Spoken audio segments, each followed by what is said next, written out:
Église de San Miguel. L'église paroissiale de San Miguel se distingue par sa majestueuse masse gothique au-dessus du reste du village. Il s'agit d'une construction du XIIIe siècle avec des ajouts ultérieurs notables tels que le chœur du XVIe siècle ou le portail baroque du XVIIIe siècle. Seuls subsistent de l'époque romane tardive les fonts baptismaux et une colonne, au chapiteau orné de boules, qui s'attache à l'un des piliers du côté sud du transept. Les fonts baptismaux, 126 cm de diamètre multipliés par 83 cm de hauteur, provenant de l'ermitage voisin de San Andrés, sont situés dans une chapelle adjacente à la nef de l'épître, posée sur une grande base circulaire en maçonnerie. Ils se composent d'une base plate formée par des moulures de bosselles et de demi-roseaux, très similaires à celles de la police Crescencio. Comme celui de cette localité, il semble qu'il possédait également des protomes de lion sculptés et hachés, mais dont on voit encore les griffes attachées au bord de la base. La coupe est de forme hémisphérique et est ornée d'un rebord à l'embouchure, suivi d'une bordure végétale avec une tige ramifiée ondulante et une série de personnages occupant la moitié inférieure de la coupe. Il s'agit pour la plupart de personnages en posture debout parmi lesquels s'intercalent parfois de simples têtes anthropomorphes et animales. On distingue tout d'abord la scène du péché originel, avec Adam et Ève disposés de part et d'autre de l'arbre du paradis dans lequel le serpent est enroulé. Eva prend le fruit offert par le reptile tandis qu'Adam adopte le geste typique de porter sa main à sa gorge. Suit ensuite une tête de bouc, un gros poisson, Saint Pierre avec les clés, un forgeron tenant un marteau et des pinces, une femme avec un fuseau tournant, une autre femme jouant d'un tambourin quadrangulaire, divers musiciens, une danseuse et diverses figures à l'attitude dubitative.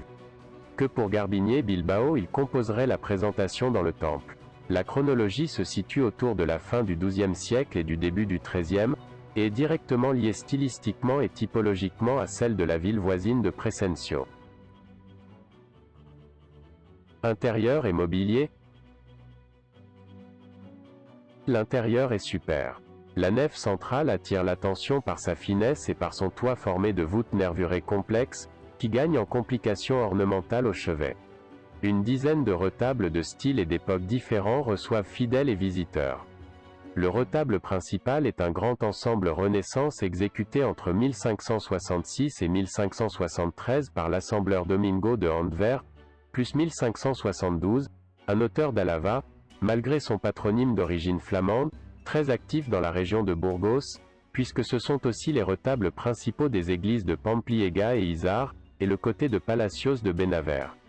Le travail de dorure et de polychromie fut réalisé entre 1607 et 1616 par le peintre Juan de Sea, le deuxième des trois peintres connus du même nom, décédé en décembre 1616. Ajusté à l'abside semi-circulaire qui l'abrite, le retable se compose de prédelles, attiques avec calvaire et trois corps divisés verticalement en 9 rues et entrecales. Deux colonnes d'ordre géant fusionnent les sections des extrémités dans les deux premiers corps. Dans les niches et dans le grenier, jusqu'à 39 sculptures autoportantes et reliefs sculpturaux de différentes tailles sont placés, formant un ensemble hétéroclite.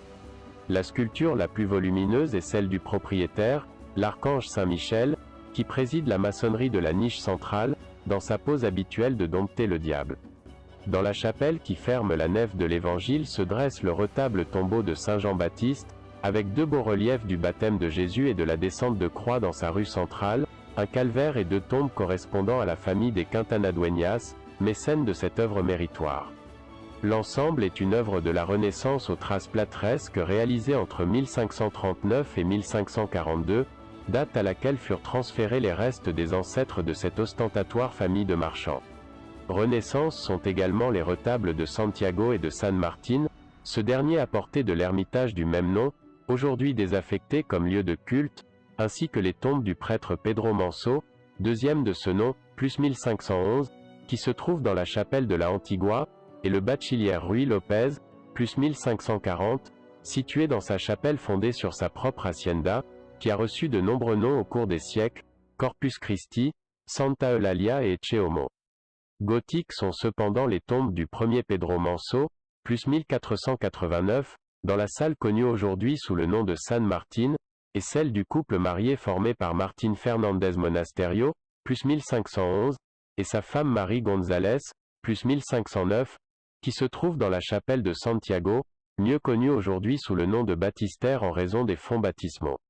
Baroques sont les retables de Notre-Dame d'Antigua, aujourd'hui connus sous le nom de Del Rosario, de San José, réalisés par Francisco Esteban Collant en 1794, et de Santa Barbara, d'un auteur anonyme. Outre sa richesse en retables, images et tombes, le temple abrite une chaire méritoire à baldaquin, de style gothique mudéjar, tapissé de combinaisons ornementales alambiquées sculptées dans le plâtre.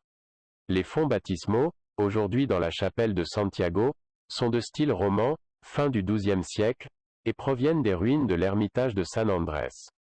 Quant à la peinture, il convient de mentionner le tableau de San Blas, l'œuvre du peintre anonyme connu comme maître de la visite de Palencia, XVe siècle.